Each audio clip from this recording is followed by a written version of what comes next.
नमस्कार। संस्कृति आईएएस के यूट्यूब चैनल पे आपका स्वागत है। आज के करंट अफेयर्स के इस एपिसोड में हम लोग एशिया महाद्वीप में जो प्लेसेस इन न्यूज़ जो कि इम्पॉर्टेंट हैं आने वाली प्रारंभिक परीक्षा के लिए, उनकी चर्चा हम लोग करेंगे। इससे पिछले एपिसोड में भी हम लोगों ने एशिया महाद्वीप में जो मुख्य स्थल थे, जो खबरों में बने हुए थे, उनके बारे में पढ़ा था। जो शेष बच गए थे, आज उनकी चर्चा हम लोग इस एपिसोड में करेंगे। पहला है कराईनगर बोट यार्ड। पहले कराईनगर बोट यार्ड के बारे में समझ लीजिएगा।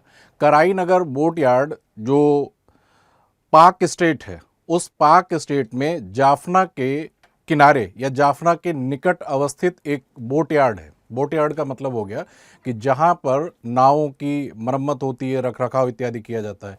इस बोट यार्ड का नाम है Karainagar boat yard. And India grant to rehabilitate develop Sri Lanka's north boat yard. तो भारत ने श्रीलंका के इस बोट यार्ड को विकसित करने के लिए आर्थिक सहायता दी है, इसलिए ये बोट यार्ड चर्चा में बना हुआ है। अब पहले इसकी लोकेशन देख लीजिएगा।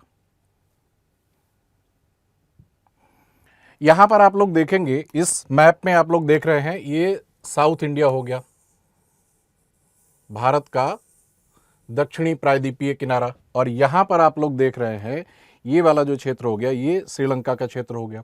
श्रीलंका के उत्तर पश्चिमी भाग में यहां पर ये पाक स्टेट का क्षेत्र हो गया। इस पाक स्टेट के क्षेत्र में मैं कलर चेंज कर ले रहा हूं, नीले कलर से मैं दिखाई दे रहा हूं। ये वाला जो यहां पर एरिया देख रहे हैं, ये एरिया है कराईनगर बोट यार्ड का। इसी बोट यार्ड के आर्थिक विकास के लिए या इस बोट यार्ड के विकास के लिए भारत के द्वारा अनुदान दिया गया है, आर्थिक सहायता दी गई है, इसीलिए ये बोट यार्ड चर्चा में बना हुआ है। अब जो बाकी बातें बची हुई हैं उनको पढ़ लीजिए। श्रीलंका के उत्तरी क्षेत्र में बोट यार्ड के पुनर्वास एवं विकास हेतु भारत द्वारा अनुदान प्रदान किया गया है और ये परियोजना विशेष रूप से कराईनगर, जो कि जाफना के निकट अवस्थित है, उस कराईनगर बोट यार्ड के विकास पर केंद्रित है। जाफना प्रायद्वीप के पश्चिमी भाग में स्थित एक द्वीपीय क्षेत्र है कराईनगर और पारंपरिक रूप से मछुआरों का प्रमुख केंद्र है। इस परियोजना के उद्देश्य क्या क्या है? स्थानीय मछुआरों के लिए आजीविका के अवसर बढ़ाना, और दूसरा है रोजगार सृजन करना, और इसके अलावा उच्च गुणवत्ता वाले मछली उत्पादों की आपूर्ति में वृद्धि करना, खाद्य संसाधन के रूप में जो मत्स्यन है उसको बढ़ावा देना। और ये जनवरी 2025 में ये परियोजना घोषित की गई थी। इसका महत्व क्या होगा? भारत श्रीलंका के बीच आर्थिक व सामुद्रिक सहयोग को मजबूती मिलेगी, उत्तरी श्रीलंका का पुनर्विकास और स्थिरता में सहयोग मिलेगा, और क्षेत्रीय स्तर पर ब्लू इकोनॉमी को बढ़ावा मिलेगा। ब्लू इकोनॉमी का मतलब होता है कि जो जल आधारित जो संसाधन होते हैं उनको प्रोत्साहन मिलना। तो इस बोट यार्ड के विकास से ब्लू इकोनॉमी को भी इस क्षेत्र में बढ़ावा मिलेगा। लोकेशन आप लोगों ने देख ली थी कि जो पाक स्टेट का क्षेत्र है, इस पाक स्टेट के इस वाले क्षेत्र में यहां पर अवस्थित है कराईनगर बोट यार्ड का क्षेत्र। अगला है Huajiang grand canyon bridge, world's highest bridge opens to traffic in China. चीन के द्वारा विश्व का सबसे ऊंचा बांध बनाया गया है, उसके बारे में ये न्यूज़ है, इसको देख लीजिएगा। और ये जो पुल बनाया गया है, जो कि विश्व का सबसे ऊंचा पुल है, ये एक बेपन नदी है चाइना में, जो कि पर्ल रिवर सिस्टम का एक भाग है। उस बेपान या बेपन नदी पर यह बनाया गया पुल है। हाल ही में चीन ने विश्व का सबसे ऊंचा पुल निर्मित किया है। ये पुल बेपान नदी के आधार तल से लगभग 625 मीटर की ऊंचाई पर स्थित है। आधार तल का मतलब हो गया कि नदी का जो जल तल है वहां से नहीं, नदी का जो आधार तल है। इस बात को समझने के लिए इस इमेज को देख लीजिए, यहां पर दिखाया भी गया है। जैसे आप लोग देखेंगे कि मान लीजिए ये नदी हो गई, ये नदी का आधार तल हो गया और यहां पर नदी का तल हो गया। तो नदी के आधार तल की बात की जा रही है। नदी के आधार तल का मतलब है कि जहां से नदी की गहराई शुरू होती है, उस आधार तल से 625 मीटर की ऊंचाई पर अवस्थित है ये पुल, और नदी का नाम है बेपन नदी।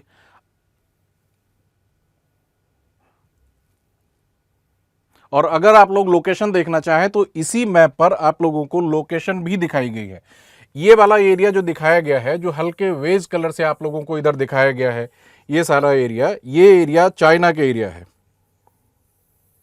इस चाइना के एरिया में आप लोग देखेंगे तो इस वाली लोकेशन पर यहां पर है ये बेपन नदी पर बना हुआ पुल।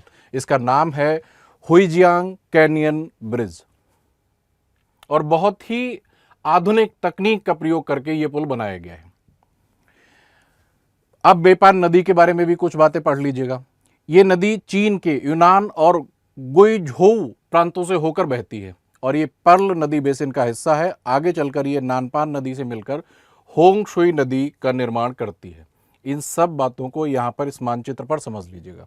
ये चाइना का आपको एरिया दिख रहा है, इसमें आप लोग यहाँ पर देख रहे होंगे ये वाला जो एरिया है ये बेपान नदी का है और ये जो बेपान नदी है इधर नानपान नदी से मिलकर आगे ये बनाती है होंगशुई नदी, इसी के बारे में लिखा हुआ था।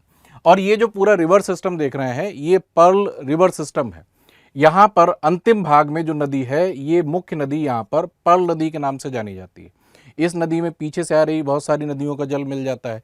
यहाँ पर आप देखेंगे तो शी नदी का, यहाँ पर आप देखेंगे तो बेई नदी का, यहाँ पर देखेंगे तो डोंग इत्यादि नदियों का जल मिल जाता है। उसके बाद ये जो मुख्य नदी है यहाँ पर अपने अंतिम भाग में पर्ल नदी के नाम से जानी जाती है। तो जो बेपन या बेपान नदी है ये पर्ल नदी सिस्टम जो है पर्ल रिवर सिस्टम का भाग है और इसी बेपान नदी पर ही ये पुल बनाया गया है। इसके बाद की जो जानकारी है वह सैंडी के रीफ विवाद के बारे में है। जो सैंडी के रीफ है वह साउथ चाइना सी में अवस्थित है और इस सैंडी के रीफ के संदर्भ में चीन और फिलीपींस के बीच में विवाद की स्थिति बनी हुई है। विवाद काफ़ी पुराना है क्योंकि जो विवाद है वह 9 डैश लाइन से संबंधित है।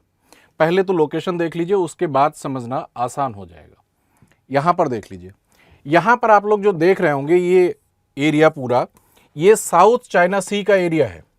ये है साउथ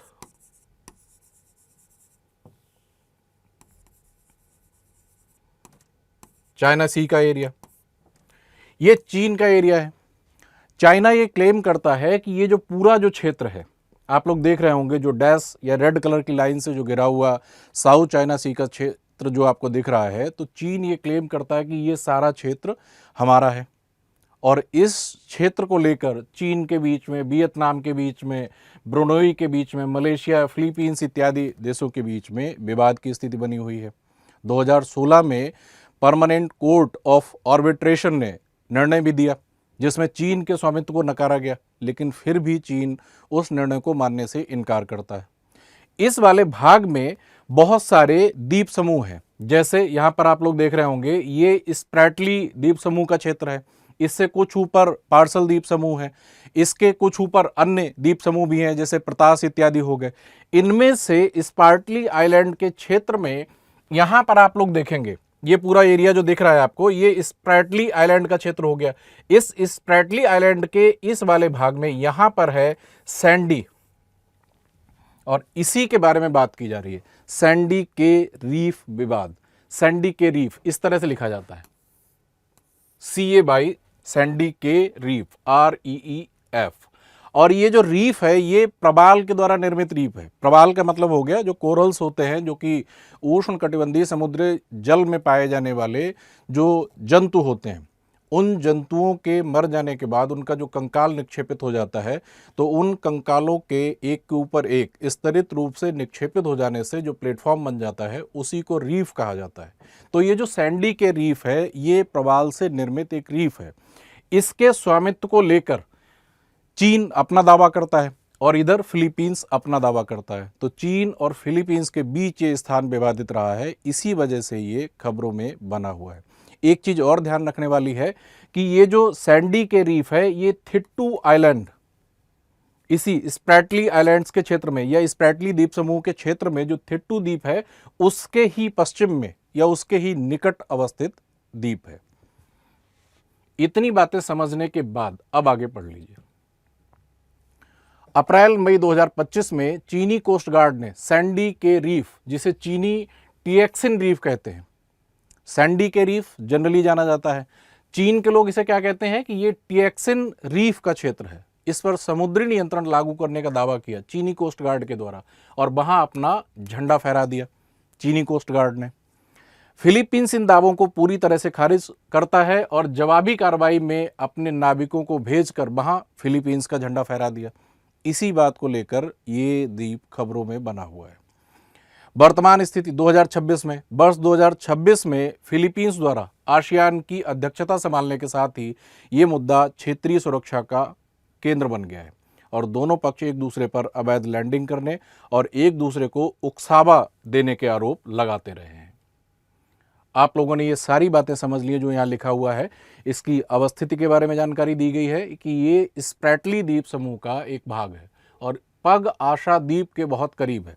अभी हम लोगों ने जिसे थिट्टू द्वीप के रूप में पढ़ा था उसी को फिलीपींस में पग आशा द्वीप के रूप में जाना जाता है। पग आशा, PAG, पग ASA, आशा, पग आशा द्वीप के रूप में उसे जाना जाता है। सैंडी के रीफ छोटे मूंगा द्वीपों या कोरल रीफ से निर्मित एक द्वीप है और कोरल रीफ के बारे में हम लोगों ने समझ लिया था। सामरिक महत्व, चीन के लिए इसका महत्व इसलिए है क्योंकि अंतर्राष्ट्रीय कानून के तहत ही इस रीफ का 12 नॉटिकल मील का समुद्री क्षेत्र फिलीपींस के नियंत्रण वाले थिट्टू द्वीप के क्षेत्र के साथ ओवरलैप करता है। UNCLOS, United Nations Convention on the Law of the Seas 1982 के तहत जो भी बेस लाइन होती है किसी तटीय भाग से या तटीय क्षेत्र में बेस लाइन से 12 नॉटिकल माइल का आगे का जो क्षेत्र होता है वह उस तटीय क्षेत्र का ही प्रादेशिक जल क्षेत्र कहा जाता है। तो इस आधार पर ये थिट्टू और थिट्टू द्वीप पर अधिकार है फिलीपींस का। तो जो सैंडी के रीफ है उससे और थिट्टू द्वीप समूह या थिट्टू द्वीप के बीच में ये जो ओवरलैप करता है, इसीलिए इस क्षेत्र में स्वामित्व को लेकर विवाद की स्थिति बनी रहती है, इसीलिए ये खबरों में बना हुआ था। अब यहीं पर 9 डैश लाइन का कॉन्सेप्ट समझ लीजिए। अभी मैंने आपको एक मैप दिखाया था, दूसरे मैप पर भी देख लीजिए। यहां पर 9 डैश आपको दिख रही हैं, 1 2 3 4 5 6 7 8 और 9। ये एरिया जो इन 9 डैश के माध्यम से या 9 ये छोटे छोटे रेखाखंडों के माध्यम से जो एरिया दिखाया जा रहा है, इस पूरे एरिया को जो घेरा हुआ है, इस एरिया को कहा जाता है साउथ चाइना सी। और इन 9 डैश लाइन के माध्यम से ही चीन इस पूरे क्षेत्र को अपना बताता है और अपनी संप्रभुता का दावा करता है। और इसी वजह से इस क्षेत्र के आसपास के जो देश हैं, जैसे इधर हो गया वियतनाम, इधर हो गया मलेशिया, ब्रुनेई, फिलीपींस, इन सब देशों के बीच में टकराव या विवाद की स्थिति बनी रहती है। यही एरिया है 9 डैश लाइन से घिरा हुआ साउथ चाइना सी। और ये जो आप देख रहे हैं, ये जो छोटे छोटे रेखाखंड, इन्हीं को कहा जाता है 9 डैश या 9 डैश लाइन। पहले 11 डैश डिसाइड की गई थी चाइना के द्वारा, बाद में इस संपूर्ण रेखा को 9 डैश लाइन में बदल दिया गया। यही बातें लिखी हुई हैं। 9 डैश लाइन दक्षिणी चीन सागर में चीन द्वारा दावा की गई एक काल्पनिक समुद्री सीमा रेखा है, जिसके माध्यम से वह इस क्षेत्र के अधिकांश भाग पर अपना अधिकार जताता है। ये रेखा पहली बार 1947 में चीन के मानचित्र में 11 डैश लाइन के रूप में दिखाई दी थी, जिसे बाद में घटाकर 9 डैश कर दिया गया। और ये रेखा दक्षिणी चीन सागर के लगभग 90% क्षेत्र को कवर करती है। और चीन ये दावा करता है कि ये जो 9 डैश से घिरा हुआ जो क्षेत्र है, ये सारा का सारा क्षेत्र चाइना के संप्रभुता के अधीन है। इसी वजह से जो आसपास के जो देश हैं उनके साथ विवाद की स्थिति बनी रहती है।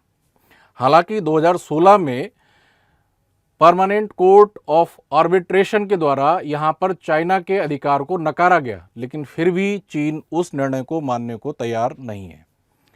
अगली जानकारी है Medog hydro power mega dam, China's mega dam on Brahmaputra and concern in India. चीन का ब्रह्मपुत्र नदी पर बना हुआ एक विशाल बांध और भारत की इस बांध को लेकर चिंताएं, एक आर्टिकल पब्लिश हुआ था, इसको समझ लीजिए। आप लोग जानते हैं, पहले तो मैं लोकेशन दिखाई दे रहा हूं, आप लोग जानते हैं कि जो ब्रह्मपुत्र नदी है उसका उद्गम तिब्बत के क्षेत्र में चेमा यांगडुंग हिमनद से होता है। चेमा यांगडुंग हिमनद से उद्गमित होने के बाद जो ब्रह्मपुत्र नदी है वह तिब्बत के क्षेत्र में प्रवाहित होती है और पूर्व दिशा में प्रवाहित होती है। और इसका नाम होता है यारलुंग सांगपो। तिब्बत के क्षेत्र में ब्रह्मपुत्र नदी को यारलुंग सांगपो नदी के नाम से जाना जाता है। पूर्व दिशा की ओर प्रवाहित होते हुए ये नदी इस वाले क्षेत्र में, यहां पर नामचा बारवा शिखर है, नामचा बारवा। इस नामचा बारवा शिखर के पास एक यू टर्न लेती है और यू टर्न लेने के बाद ये भारत में प्रवेश करती है और भारत में ये नदी ब्रह्मपुत्र नदी के नाम से जानी जाती है। तो जो चीन है, चीन के द्वारा इस यू टर्न वाले क्षेत्र में ही, यहां पर मेडॉक काउंटी का क्षेत्र है। काउंटी का मतलब होता है प्रदेश या कोई क्षेत्र, तो यहां पर मेडॉक का क्षेत्र है। इस यू टर्न के क्षेत्र में ही चीन के द्वारा एक बांध बनाया जा रहा है। इस वाले भाग में देखिए, यहां पर इस तरीके से दिखाया गया है ब्रह्मपुत्र नदी को, यहां पर इस वाले क्षेत्र में ही, और ये मेडॉक काउंटी का क्षेत्र है। काउंटी का मतलब प्रदेश, कोई जिला, क्षेत्र इत्यादि, उसी को काउंटी कह दिया जाता है। यहीं पर एक विशाल बांध बनाया जा रहा है चीन के द्वारा, और ये बांध भारत के लिए एक बड़ी चिंता का विषय है। अब पढ़ लीजिए, चीन द्वारा तिब्बत में यारलुंग सांगपो या यारलुंग जांगपो एक ही बात है, जिसे भारत में ब्रह्मपुत्र नदी कहा जाता है। इस नदी पर बनाया जा रहा मेडोग मेगा डैम न केवल इंजीनियरिंग का एक विशाल नमूना है, बल्कि ये दक्षिण एशिया की भू राजनीति और परिस्थिति के लिए एक अत्यंत संवेदनशील मुद्दा भी है। मेडोग बांध परियोजना अपनी विशालता के कारण चर्चा में है और इस परियोजना के माध्यम से 60,000 मेगावाट विद्युत का उत्पादन किया जाएगा। और ये जो बांध बन रहा है, ये थ्री गॉर्जेस डैम जो कि यांगटीसी नदी पर बनाया जा रहा है, उससे भी कई गुना ज्यादा बड़ा बांध होगा। बांध की ऊंचाई, ग्रेट बैंड में नदी ग्रेट बैंड का मतलब हो गया कि जहां पर नदी यू आकार का टर्न लेती है, तो ये जो यू आकार का टर्न लेती है, इसी को कहा जाता है ग्रेट वेंड। वेंड का मतलब होता है मोड़ या झुकाव होना। इस ग्रेट वेंड के क्षेत्र में ही यहां पर बांध बनाया जा रहा है। ऊंचाई कितनी होगी? ग्रेट वेंड में या जो मोड़ है जो यू आकार की, उस क्षेत्र में नदी लगभग 2000 मीटर की ऊंचाई से नीचे गिरती है। पानी के इस तीव्र वेग और गिरावट का उपयोग बिजली बनाने में किया जाएगा और सुरंग निर्माण, जो नामचा बारवा शिखर है उसके नीचे 4 सुरंगें बनाई जाएंगी और उन सुरंगों के द्वारा जल को प्रवाहित करके विद्युत का उत्पादन किया जाएगा। नामचा बारवा पर्वत के नीचे 20 किलोमीटर लंबी 4 सुरंगें खोदकर पानी को डाइवर्ट किया जा रहा है ताकि टरबाइन को चलाया जा सके और विद्युत का उत्पादन किया जा सके। जोखिम और चिंताएं क्या क्या हैं इस परियोजना से संबंधित? सबसे पहली चिंता है भूकंपीय संवेदनशीलता। आप लोगों ने भूकंप के कारण पढ़े होंगे कि भूकंप के कुछ प्राकृतिक कारण होते हैं या कुछ मानवीय कारण भी हो सकते हैं।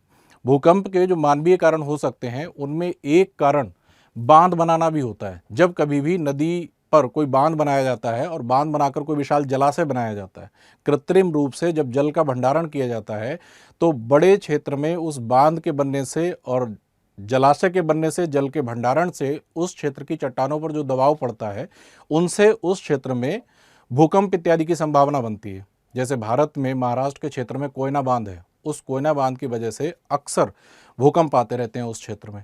तो पहली जो संवेदनशीलता है वह हिमालय के इस अस्थिर क्षेत्र में, क्योंकि यहाँ पर हिमालय पर्वत भी एक मोड़ लेता है, हिमालय का भी यहाँ पर सिंटैक्सियल बेंड है। तो पहले से ही हिमालय के सिंटैक्सियल बेंड की वजह से यहाँ पर अस्थिर दशाएं बनी हुई हैं और ऊपर से ये बांध बन जाएगा। तो इसकी वजह से क्या होगा कि इस क्षेत्र में भूकंपीय गतिविधियों के बढ़ जाने की संभावना अधिक है। ये क्षेत्र हिमालयी सिंटैक्स में आता है। हिमालयी सिंटैक्स का मतलब ये हो गया कि आप लोग जैसे जानते ही हैं, जैसे ये भारत का क्षेत्र हो गया,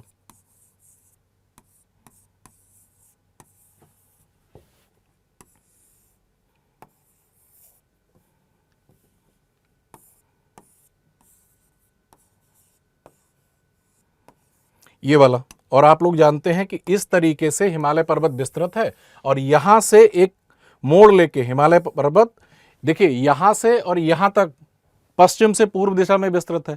लेकिन इस वाले किनारे पर यहाँ नामचा वारवा शिखर के पास एक मोड़ लेकर उत्तर से दक्षिण दिशा में विस्तृत हो जाता है, और वही सीन यहाँ पर है। यहाँ पर भी ये उत्तर से दक्षिण दिशा में विस्तृत हो जाता है। तो जो हिमालय की ये जो तीक्ष्ण मोड़ है, इन्हीं को कहा जाता है सिंटैक्सियल वेंट्स ऑफ हिमालय। 2011 की यूपीएससी की परीक्षा में सिंटैक्सियल वेंट्स के बारे में प्रश्न भी पूछा गया था। तो ये वाला जो एरिया है, ये सिंटैक्सियल वेंट्स की वजह से पहले से ही अस्थिर है। यहाँ पर भूकंपीय गतिविधियाँ अधिक होती हैं, टेक्टोनिक मूवमेंट्स भी अधिक होते हैं, और इन टेक्टोनिक मूवमेंट्स की वजह से, हिमालय के सिंटैक्सियल वेंट्स की वजह से यहाँ पर भूकंपीय गतिविधियों के लिए सुवेद्यता पहले से ही ज़्यादा है। और अगर ये बांध बन जाएगा तो इस बांध की वजह से भूकंपीय गतिविधियाँ और अधिक बढ़ जाएंगी। इसी को कहा गया है रिजर्वायर इंड्यूस्ड सिस्मिसिटी। सिस्मिसिटी का मतलब हो गया भूकंपीयता के बढ़ने की संभावना है। दूसरा, गाद। ब्रह्मपुत्र नदी जब प्रवाहित होती हुई आती है और हिमालय के क्षेत्र से बाहर निकलकर असम के मैदानी भाग से बहती है, उसके बाद बांग्लादेश के क्षेत्र से बहती है, तो अपने साथ अवसाद लेकर आती है, और उन अवसादों के निक्षेपण से असम के क्षेत्र में, बांग्लादेश के क्षेत्र में जलोढ़ मैदानी भाग की रचना हुई है, जिससे कि वहाँ पर उपजाऊ भूमि निर्मित हुई है, जहाँ पर गहन कृषि कार्य किया जाता है। अब अगर वहाँ पर बांध बना दिया जाएगा तो ये जो गाद आ रहा है इसकी मात्रा कम हो जाएगी, जिससे कि इस नदी के निचले मार्गों में जो उपजाऊ जलोढ़ मैदान है, उनकी उर्वरता या उनकी जो मृदा की गुणवत्ता है वह दुष्प्रभावित होगी। एक ये समस्या बनी हुई है। अगला है जैव विविधता, क्योंकि जब आप नदी का प्राकृतिक बहाव अवरुद्ध कर देंगे तो उस प्राकृतिक बहाव के अवरुद्ध करने से जो नदी का जलीय पारिस्थितिक तंत्र है वह छिन्न भिन्न हो जाएगा, वह विकृत हो जाएगा। इसकी वजह से इस नदी और उसके आसपास के जो पारिस्थितिक तंत्र हैं वहाँ पर जैव विविधता का क्षरण होगा, नुकसान होगा।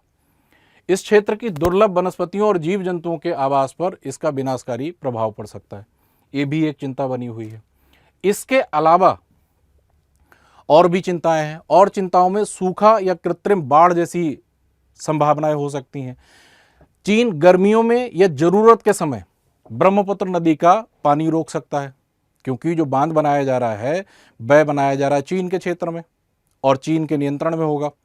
और उसके बाद अगर मान लीजिए चाइना ने, जब भारत में जल की बहुत अधिक आवश्यकता है, गर्मियों का समय है, सूखे की दशाएं हैं, अगर बांध में अगर पानी स्टोर कर लिया तो उस ब्रह्मपुत्र नदी के निचले भाग में या नदी के निचले भाग में जो भारत का क्षेत्र है, बांग्लादेश का क्षेत्र है, उसमें जल की कमी हो जाएगी। या जब जल की अधिकता पहले ही है, उत्तर पूर्वी भारत में अक्सर बाढ़ आ जाती है, बाढ़ की दशाएं हैं, तो अगर चीन के द्वारा उस बांध से पानी छोड़ दिया जाएगा तो इससे बाढ़ की स्थितियां और ज़्यादा विकराल हो सकती हैं। ये भी चिंताएं इस बांध से बनी हुई हैं। तो इन सब कारणों की वजह से ये बांध चर्चा में बना हुआ है। आपको 2-3 चीज़ें विशेष रूप से याद करनी है। पहली, इसकी लोकेशन, और दूसरा, ये एक विशाल बांध है जो कि ब्रह्मपुत्र नदी पर बनाया जा रहा है। अगली जानकारी है टोंकिन की खाड़ी के बारे में। टोंकिन की खाड़ी के बारे में जो विवाद है वह वियतनाम और चाइना के बीच में है। अब टोंकिन की खाड़ी का जो विवाद है उसको हम लोग बाद में समझेंगे, पहले इसकी लोकेशन देख लीजिएगा। लोकेशन देखने से काफ़ी कुछ समझना आसान हो जाएगा। ये वाला जो आप लोग एरिया देख रहे हैं यहाँ पर, ये जो मैंने नीली लाइन खींची हुई है, ये वियतनाम का क्षेत्र है, और यहाँ पर ये जो एरिया देख रहे हैं ये चीन का क्षेत्र हो गया, और ये वाला एरिया जो दिख रहे हैं ये है टोंकिन की खाड़ी।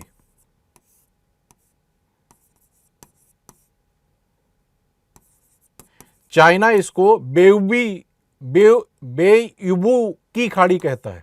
चाइना कहता है इसको BEI, टंज ट्विस्टर वर्ड है, बेयुबू गल्फ।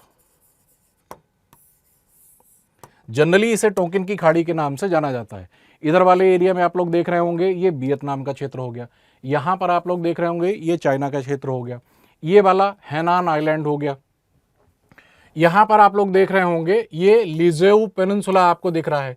तो इसके बीच में यहाँ पर लिजेऊ पेनिनसुला और हैनान आइलैंड के बीच में हैनान स्ट्रेट या हैनान जल संधि है। इधर चाइना का क्षेत्र हो गया, इधर वियतनाम का क्षेत्र हो गया, इधर वाले एरिया में साउथ चाइना सी का क्षेत्र हो गया। ये वाला जो बीच का हिस्सा बचा हुआ है ये है टोंकिन की खाड़ी, और ये जो क्षेत्र है ये चाइना और वियतनाम के बीच में डिस्प्यूटेड क्षेत्र है। अब डिस्प्यूट क्या है उसे समझ लीजिए, विवाद क्या है उसे समझ लीजिए। Vietnam government publishes map of its gulf of Tonkin baseline. Vietnam ने फरवरी 2025 में इस टोंकिन की खाड़ी का एक नया मानचित्र पब्लिश किया, जिसमें बेस लाइन को या वियतनाम के किनारे पर बेस लाइन को नए प्रकार से दिखाया गया है। और इससे पहले चीन ने क्या किया था, मार्च 2024 में चीन ने मार्च 2024 में एक मैप पब्लिश किया था, उसमें चीन ने अपनी बेस लाइन को एक नए सिरे से दिखाया था। इस वजह से चीन और वियतनाम के बीच ये टोंकिन की खाड़ी विवाद का विषय बनी हुई है, इसीलिए ये खबरों में बनी हुई है। हाल के वर्षों में खासकर 2024-25 में चीन द्वारा, चीन यहां पर बढ़ा लीजिए, चीन व वियतनाम द्वारा शुरुआत की थी चीन ने मार्च 2024 में, फिर फरवरी 2025 में वियतनाम ने एक नया मैप पब्लिश किया, जिसमें इस टोंकिन की खाड़ी में जो बेस लाइन है, जो आधार रेखा है, उसको नए तरीके से दिखाया गया। इसी की वजह से इन दोनों देशों के बीच में विवाद की स्थिति इस खाड़ी को लेकर बनी हुई है।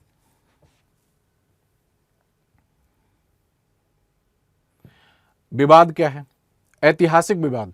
जो वियतनाम वर्तमान समय का देश है, ये पहले फ्रांस का उपनिवेश था। तो 1887 की संधि के तहत फ्रांस, जो कि वियतनाम का तात्कालिक औपनिवेशिक शासक था, और चीन के किंग राजवंश के बीच संधि ने पहली बार यहाँ एक सीमा रेखा खींची थी। फिर दोनों देशों के बीच सन 2000 में एक समझौता हुआ, और 2004 से ये समझौता प्रभावी हुआ। इस समझौते के तहत चीन और वियतनाम ने दिसंबर 2000 में दो महत्वपूर्ण समझौतों पर हस्ताक्षर किए। पहला, समुद्री सीमा सीमांकन समझौता। इस टोंकन की खाड़ी के सीमांकन के लिए या किस क्षेत्र पर किस देश का अधिकार होगा, किस देश की संप्रभुता विस्तृत होगी, इस बात के लिए समझौता हुआ था। खाड़ी को लगभग बराबर भागों में बांटा गया। वियतनाम को 53% और चीन को 47% क्षेत्र मिला था इस खाड़ी का। और मत्स्य पालन सहयोग समझौता हुआ था। एक साझा मछली पकड़ने का क्षेत्र बनाया गया, ये समझौता हुआ था। और हाल के दिनों में जो विवाद का कारण बना है, वह दोनों देशों के द्वारा इस खाड़ी में जो आधार रेखा है, बेस लाइन है, उसके नए मानचित्र को लेकर विवाद उत्पन्न हुआ है। क्योंकि दोनों देशों ने अपने अपने क्षेत्र की ओर जो बेस लाइन है, आधार रेखा है, उसको अपने अपने तरीके से दिखाया है, जिसकी वजह से विवाद उत्पन्न हुआ है। अगली जानकारी है माउंट सेमेरू के बारे में। माउंट सेमेरू पहले देख लीजिए मानचित्र पर कि है कहाँ। आप लोग देख रहे होंगे कि जो आप लोगों को इस मैप पर दक्षिण पूर्वी एशिया में ये जो व्हाइट कलर से एरिया आपको दिख रहा है, ये पूरा एरिया आपको इंडोनेशिया का दिख रहा है। ये सारा एरिया इंडोनेशिया के जो बड़े द्वीप हैं उनमें ये सुमात्रा हो गया, ये बोर्नियो हो गया, ये जावा हो गया, और भी द्वीप हैं, ये सेलेबीज हो गया। यहाँ पर आप देखेंगे कि जो जावा द्वीप है, उस जावा द्वीप के इस वाले क्षेत्र में यहाँ पर है माउंट सेमेरू। माउंट सेमेरू है ये। इस माउंट सेमेरू में अभी हाल ही में उद्गार हुआ है। इंडोनेशिया के जावा द्वीप पर स्थित माउंट सेमेरू ज्वालामुखी हाल ही में नवंबर 2025 में तथा पुनः अप्रैल 2026 में, आज ही 20 अप्रैल को ही इस ज्वालामुखी में फिर से उद्गार हुआ है। और इससे पहले नवंबर 2025 में उद्गार हुआ था। तो नवंबर 2025 में पुनः अप्रैल 2026 में उद्गार हुआ या इसमें विस्फोट हुआ, जिससे राख और गैस कई किलोमीटर ऊपर आकाश में फैल गई। अब इस माउंट सेमेरू के बारे में और बातें समझ लीजिए। इंडोनेशिया के पूर्वी जावा में स्थित एक सक्रिय ज्वालामुखी है। इसे द ग्रेट माउंटेन के रूप में भी जाना जाता है। ऊंचाई 3676 मीटर है और ये इंडोनेशिया के 127 सक्रिय ज्वालामुखियों में से एक है। ज्वालामुखी 3 प्रकार के होते हैं उद्गार की अवधि के आधार पर। सक्रिय ज्वालामुखी वे होते हैं जिनसे समय समय पर उद्गार होता रहता है। दूसरे होते हैं सुषुप्त ज्वालामुखी, सुषुप्त ज्वालामुखी में जल्दी जल्दी उद्गार नहीं होता, बल्कि एक बार उद्गार हो जाने के बाद बहुत लंबा समय बीत जाता है, फिर कई बार तो सैकड़ों सालों के बाद उद्गार होता है, उसे सुषुप्त ज्वालामुखी कहते हैं। एक होता है मृत ज्वालामुखी। मृत ज्वालामुखी का मतलब जिससे बहुत पहले कभी उद्गार हुआ होगा और अब वर्तमान में और भविष्य में उद्गार होने की संभावना नहीं है, उसे कहा जाता है मृत ज्वालामुखी। तो ये जो सेमेरु ज्वालामुखी है ये एक सक्रिय ज्वालामुखी है जिससे समय समय पर उद्गार होता रहता है। ये सुंडा प्लेट यूरेशियन प्लेट का एक भाग है। ये सुंडा प्लेट के नीचे स्थित इंडो ऑस्ट्रेलियन प्लेट के उपभाग के रूप में निर्मित द्वीप चाप का एक हिस्सा है और इस क्षेत्र में जो इंडो ऑस्ट्रेलियन प्लेट है उसका यूरेशियन प्लेट का जो उप या छोटा भाग है सुंडा प्लेट, उसके बीच में कोलिजन की वजह से, अभिसरण या टकराव की वजह से ही इस क्षेत्र में द्वीपचाप की रचना हुई है। और उसके साथ साथ इस जावा द्वीप के किनारे जावा ट्रेंच या सुंडा ट्रेंच, जो कि हिंद महासागर के सबसे गहरे गर्तों में से एक है, उस गर्त की भी रचना हुई है। और इस क्षेत्र में ज्वालामुखियों के सक्रिय होने का कारण भी इस क्षेत्र में होने वाला दोनों प्लेटों के बीच में अभिसरण या कन्वर्जेंस ही है, कोलिजन ही है, क्योंकि यहाँ पर जो इंडो ऑस्ट्रेलियन प्लेट है और जो यूरेशियन प्लेट है उसके बीच में टकराव होता है। अगली जानकारी है माउंट लेवो टोबी लाकी। माउंट लेवो टोबी लाकी, बड़ा अच्छा नाम है। इंडोनेशिया के फ्लोरेस द्वीप पर स्थित यह ज्वालामुखी हाल ही में अपनी अत्यधिक सक्रियता के कारण चर्चा में रहा था। अब इसकी पहले भौगोलिक स्थिति देख लीजिए। अब आप लोग फिर से इंडोनेशिया को ही देख रहे हैं। यहां पर ये सुमात्रा हो गया, ये जावा हो गया, बोर्नियो हो गया। इन्हीं में से, क्योंकि इंडोनेशिया में बहुत सारे छोटे छोटे द्वीप हैं, इन्हीं में से एक द्वीप है फ्लोरेस। इस फ्लोरेस द्वीप पर ही एक ज्वालामुखी है माउंट लेवोटोबी लाकी। और माउंट लेवोटोबी लाकी के बराबर में ही लगभग 2 किलोमीटर की दूरी पर एक और ज्वालामुखी है। और इन दोनों ज्वालामुखियों को पति पत्नी ज्वालामुखी के रूप में जाना जाता है। पढ़ लीजिए, फिर मैं आपको मैप भी दिखाता हूं। यह 2 शिखर प्रणाली है, ट्विन पीक सिस्टम है।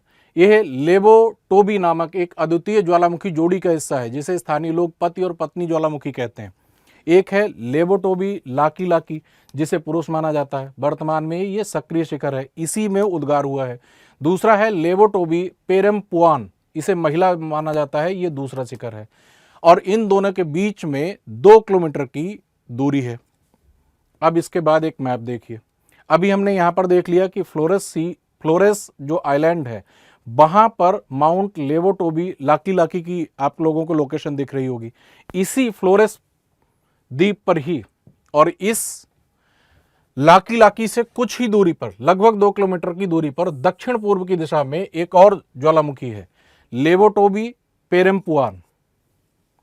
इन दोनों ज्वालामुखियों को एक साथ युगल, कपल वोल्केनो के रूप में जाना जाता है, ट्विन वोल्केनो के रूप में जाना जाता है, जिसमें स्त्री पुरुष के रूप में इनको माना जाता है। यही बात आपने पढ़ी थी।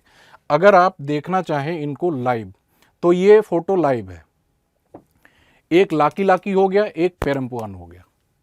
और इनमें से जो लाकी है उसमें इरप्शन अभी हाल ही में हुआ है, इसीलिए वह खबरों में बना हुआ है।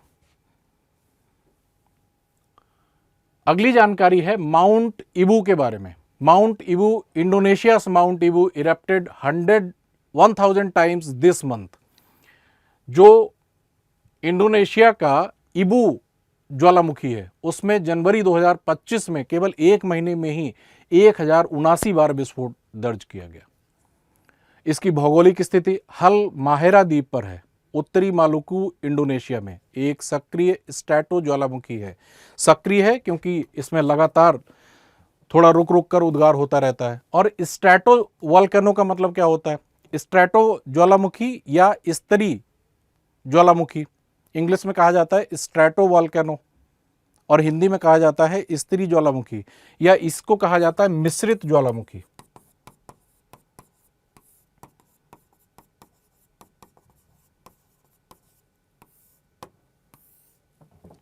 इसको स्ट्रैटो, ये स्तरित या मिश्रित कहने का मतलब क्या है?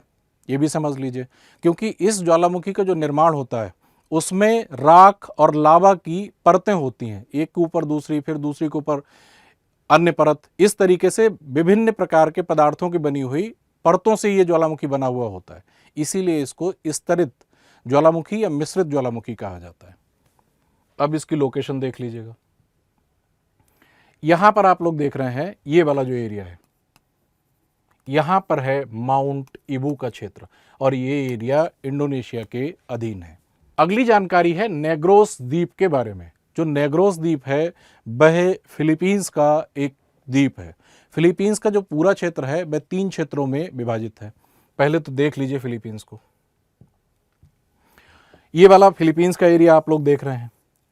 ये उत्तरी जो भाग है फिलीपींस का उसे कहा जाता है लुजोन, और जो बीच का जो क्षेत्र है इसे कहा जाता है बिसायस, और जो दक्षिणी भाग है इसे कहा जाता है मिंडनाओ। तो जो फिलीपींस का जो मध्यवर्ती भाग है उस मध्यवर्ती भाग के पश्चिमी किनारे पर यहाँ पर है नेग्रोस आइलैंड, नेग्रोस द्वीप, और यहाँ पर भूकंपीय गतिविधियां दर्ज की गई हैं अभी हाल ही में, जिसकी वजह से ये खबरों में बना हुआ है। लोकेशन आप लोगों ने देख ली है। अगली जानकारी है बेजमियानी ज्वालामुखी के बारे में।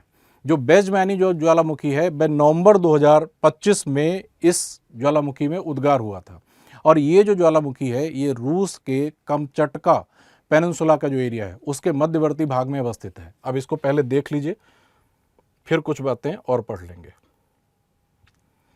इस मैप को आप लोग देखिए, ये जो व्हाइट कलर से एरिया देख रहे हैं ये रूस का एरिया है। रूस के उत्तर पूर्वी किनारे पर यहाँ पर ये जो सैफ्रॉन कलर से आप लोग जो देख रहे हैं ये है कमचटका पेनिनसुला या कमचटका प्रायद्वीप। इस कमचटका प्रायद्वीप के ही मध्य भाग में यहां पर देख लीजिए ये रहा कमचटका पेनिनसुला। इस कमचटका पेनिनसुला के इस वाले भाग में है बेंजिमिनी ज्वालामुखी या बेंजमियानी ज्वालामुखी। भौगोलिक स्थिति, रूस के सुदूर पूर्व में स्थित कमचटका प्रायद्वीप का यह हिस्सा है, और यह भी एक प्रकार का स्ट्रेटोवॉल्केनो या स्तरीय ज्वालामुखी या मिश्रित ज्वालामुखी है, क्योंकि इसमें राख और लावा की जो परतें होती हैं वे एकांतर क्रम में होती हैं। यह मिश्रित ज्वालामुखी है जो राख और लावा की परतों से बना हुआ होता है। रूसी भाषा में बेजमियानी का अर्थ बेनाम होता है। इसे 1955 से पहले सुप्त माना जाता था, सुप्त या डोरमेंट माना जाता था, और ऐसा माना जाता था कि अब इस ज्वालामुखी से आगे उद्गार नहीं होगा या लंबे समय बाद होगा। लेकिन अभी नवंबर 2025 में इसमें काफ़ी अधिक तीव्रता से उद्गार हुआ था, जिसकी वजह से फ्लाइट्स वगैरह को डाइवर्ट किया गया था उस क्षेत्र से। इस वजह से ये खबरों में बना हुआ है। ऐतिहासिक घटना 1956 में यहाँ एक विनाशकारी पार्श्व विस्फोट हुआ था। पार्श्व विस्फोट का मतलब होता है कि ज्वालामुखी के किनारे से, कहीं शीर्ष से विस्फोट ना होकर किनारे से विस्फोट होना। 1956 में यहाँ एक विनाशकारी पार्श्व विस्फोट हुआ था जिसने ज्वालामुखी के शिखर को पूरी तरह नष्ट कर दिया था। अगली जानकारी है टोकारा द्वीप समूह के बारे में। टोकारा द्वीप समूह को पहले देख लीजिएगा। जो टोकारा द्वीप समूह है वह जापान के दक्षिणी भाग में अवस्थित एक द्वीप समूह है। जापान में बहुत सारे छोटे बड़े द्वीप हैं, और जो मुख्य जो द्वीप हैं क्षेत्रफल की दृष्टि से जो बड़े द्वीप हैं वे 4 हैं। इनमें आप देखेंगे ये होक्काइडो हो गया, ये होन्शु हो गया, ये शिकोकू हो गया, और ये क्योसू हो गया। इस क्योसू द्वीप के भी दक्षिण में यहाँ पर इस वाले क्षेत्र में छोटे छोटे द्वीप फैले हुए हैं, उन्हीं को कहा जाता है टोकारा द्वीप समूह। यहां पर भी देख लीजिए, ये जापान का क्यूसू आइलैंड हो गया। इस क्यूसू आइलैंड के दक्षिण में यहां पर है टोकारा आइलैंड्स या टोकारा द्वीप समूह। इसमें 12 छोटे छोटे द्वीप हैं, उनमें से कुछ निर्जन है और कुछ पर मानव अधिवास भी है। इसी द्वीप समूह में 5.5 मैग्नीट्यूड का भूकंप आया था, जिसकी वजह से ये खबरों में बना हुआ है। हाल में जापान के दक्षिणी क्षेत्र में टोकारा द्वीप समूह में 1000 से अधिक भूकंप के झटके महसूस किए गए हैं। और भौगोलिक और रणनीतिक महत्व क्या है इसका? ये द्वीप समूह जापान के क्यूसू द्वीप के दक्षिण और अमामी द्वीप समूह के उत्तर में स्थित है। ये पूर्वी चीन सागर और प्रशांत महासागर के मिलन बिंदु पर स्थित है। इसका क्या मतलब हुआ? इसका मतलब ये हो गया कि यहां पर इस वाले क्षेत्र में ईस्ट चाइना सी हो गया और इधर वाले क्षेत्र में प्रशांत महासागर का क्षेत्र हो गया। इनके बीच में यहां पर अवस्थित है टोकारा आइलैंड्स का क्षेत्र और यहां पर 12 द्वीप शामिल हैं, जिनमें से केवल 7 ही बसे हुए हैं और बाकी जो द्वीप हैं वे निर्जन हैं, उन पर मानव अधिवास नहीं है। अगली जानकारी है ताकेशिमा के बारे में। ताकेशिमा जो सी ऑफ जापान है, जापान सागर है, उसमें एक छोटा सा द्वीप है। पहले उसकी लोकेशन देख लीजिए, फिर बाकी बात समझ लेंगे। यहां पर देखिए, इधर आप लोग देख रहे होंगे ये चाइना का एरिया हो गया, ये वाला नॉर्थ कोरिया का एरिया हो गया, ये वाला साउथ कोरिया का एरिया है, ये दक्षिणी कोरिया, साउथ कोरिया, और ये जापान का क्षेत्र हो गया। यहां पर इस वाले क्षेत्र में एक छोटा सा द्वीप है, उस द्वीप का नाम है ताकेशिमा। ताकेशिमा, और जो ये ताकेशिमा द्वीप है, इस समय वर्तमान समय पर जो स्वामित्व है या कब्जा है वह दक्षिण कोरिया का है, लेकिन जापान ये क्लेम करता है कि ये ताकेशिमा द्वीप ये जापान की संप्रभुता के अधीन आने वाला जो द्वीप है। इसी वजह से दक्षिण कोरिया और जापान के बीच विवाद की स्थिति बनी हुई है और ये विवाद अभी खबरों में तब फिर से आ गया जब 22 फरवरी 2026 को जापान के द्वारा ताकेशिमा डे सेलिब्रेट किया गया। ताकेशिमा डे सेलिब्रेट करने का कारण ये था, ये दर्शाना या ये संदेश देना था कि जो ताकेशिमा द्वीप है जिस पर दक्षिण कोरिया ने कब्जा कर रखा है, ये द्वीप दक्षिण कोरिया का ना होकर ये जापान की संप्रभुता वाला द्वीप है। इस वजह से ये विवाद दक्षिण कोरिया और जापान के बीच में खबरों में बना हुआ था। लोकेशन आप लोगों ने देख ली थी, सी ऑफ जापान या जापान सागर में, यहां पर इस वाले क्षेत्र में ये ताकेशिमा द्वीप है और दक्षिण कोरिया इसे डोकडो के नाम से जानता है। जापान वाले कहते हैं ये ताकेशिमा द्वीप है और दक्षिण कोरिया के लोग इसको डोकडे कहते हैं। पढ़ लीजिए इसे। ताकेशिमा, जिसे दक्षिण कोरिया में डोकडो कहा जाता है, जापान सागर में स्थित छोटे ज्वालामुखी द्वीपों का एक समूह है। इस पर दक्षिण कोरिया का नियंत्रण है। वर्तमान समय में इस पर दक्षिण कोरिया का ही कब्जा है, लेकिन जापान ये क्लेम करता है कि ये हमारे अधिकार क्षेत्र वाला द्वीप है। इस पर दक्षिण कोरिया का नियंत्रण है, लेकिन जापान ऐतिहासिक और कानूनी आधार पर अपनी संप्रभुता का दावा करता है। ये विवाद 1952 के बाद से दोनों देशों के बीच प्रमुख क्षेत्रीय और भावनात्मक मुद्दा बना हुआ है, जो अक्सर राजनयिक तनाव का कारण बनता है। तो ये थे एशिया महाद्वीप से बचे हुए कुछ ऐसे स्थान जो विभिन्न कारणों से खबरों में बने हुए थे। और आज के एपिसोड में इतना ही। अब हम लोग अगले एपिसोड में भूगोल विषय से संबंधित अन्य जो खबरें राष्ट्रीय और अंतर्राष्ट्रीय स्तर पर बनी हुई थी न्यूज़पेपर्स में, उनको हम लोग पढ़ेंगे।